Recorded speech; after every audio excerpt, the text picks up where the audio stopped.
মক্কার আবু জেহেল বলছে উনি কি নবী না জাদুঘর, আমি একটু ট্রাই করে দেখি। তখন সে ইয়ামান থেকে হাবিবে ইয়ামানিকে ডেকেছে, ভাড়া করে এনেছে, হাবিবে ইয়ামানিকে ইনভাইট করেছে। উনি বলতে পারতেন হাবিবে ইয়ামানি কে জাদুঘর কে জাদুঘর না, এই পরীক্ষা উনি করতে পারতেন।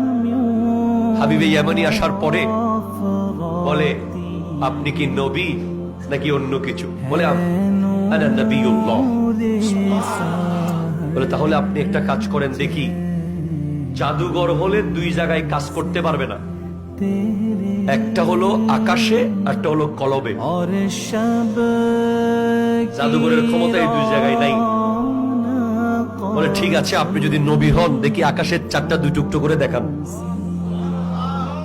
এই চারটা কোন চাঁদ যেটা আমার নবী ছোটবেলায় দোলনার মধ্যে শুয়ে শুয়ে খেলতেন। চাঁদ ঝুঁকতা তা জিদর উंगली उठाते महद में क्या है चलता था इशारों पर खिलौना नूर का। দুনিয়ার বাচ্চা দোলনায় খেলছে, ঝুনঝুনি দিয়ে দোলনায় খেলছে, বিভিন্ন খেলনা দিয়ে। আমার নবী তো জন্মের আগেই বাপ হারিয়েছেন, 6 বছর বয়সে মা হারিয়েছেন। আমার নবীকে কে খেলনা কিনে দেবে? আমার আল্লাহ বলেন হাবিব, আপনার বাজারের দোকানের খেলনা না থাকলেও আমি আল্লাহর বানানো চাঁদ হবে আপনার খেলনা। আমার নবী যখন দোলনার মধ্যে শুয়ে শুয়ে এভাবে আঙ্গুল নাড়তেন, যেদিকে আঙ্গুল নাড়তেন চাঁদ সেদিকে চলে যেত, দোলনা যেদিকে যেত চাঁদ সেদিকে চলে যেত। তো আমার নবী চাঁদের দিকে আঙ্গুল তুললেন। হাবিবে ইয়ামানি বলছে আকাশে আপনার ক্ষমতা দেখান, যদি আপনি নবী হন দেখি চাঁদ দুটুকরো করেন। ফাশাক্কাল কামার, আল্লাহু আকবার জোরে বলেন। চাঁদ দুটুকরো হয়ে গেছে। আমার নবীর মুজিজা শুধু চাঁদ না, কলবের ভেতরে চলছে। হাবিবে ইয়ামানি বলে আপনি যদি নবী হন আমার কলবে কি চলতেছে বলেন।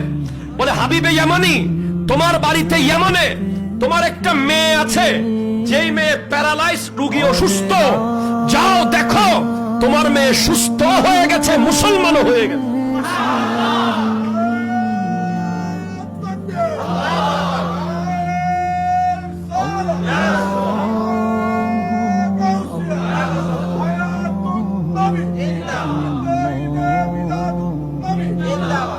একটু চিৎকার দিয়ে বলেন না সুবহানাল্লাহ।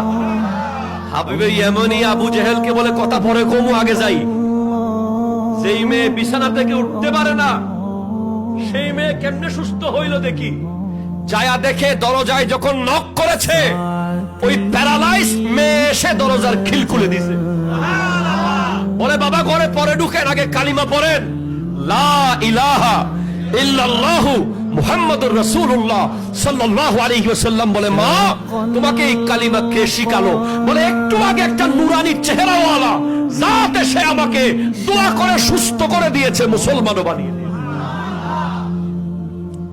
আপনি অবাক হবেন, আমার নবী যখন উহুদ পাহাড়ে উঠেছেন, সাইদা রাসূলুল্লাহ সাল্লাল্লাহু আলাইহি ওয়াসাল্লাম উহদান ফারাজাফা বিহিম فقال النبي صلى الله عليه وسلم اسقط احد فانما عليك نبي وصديق وشهيدان। উহুদ পাহাড়ে যখন আমার নবী উঠলেন, উহুদ নবীকে পেয়ে নাচা শুরু করে দিয়েছে।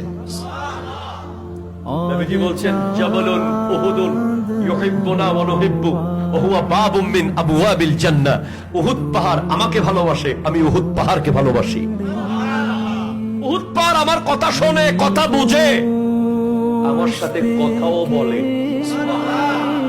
উহুদ পাহাড়ে আমার নবী উঠার পর যখন উহুদ পাহাড় নাচা শুরু করলো, নবীজি বলছেন উসবুত উহুদ, উহুদ তুমি থামো।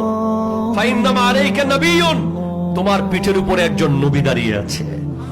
ওয়া সিদ্দীকুন, একজন সিদ্দিক দাঁড়িয়ে আছে। ওয়া শহীদান, দুজন শহীদ দাঁড়িয়ে আছে। শহীদ হওয়ার 24 বছর আগে নবী বলে দিয়েছেন শহীদ দাঁড়িয়ে আছে।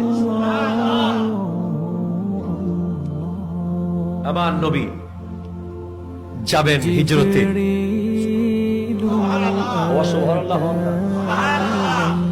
উম্মে মাবাদের ছাগল,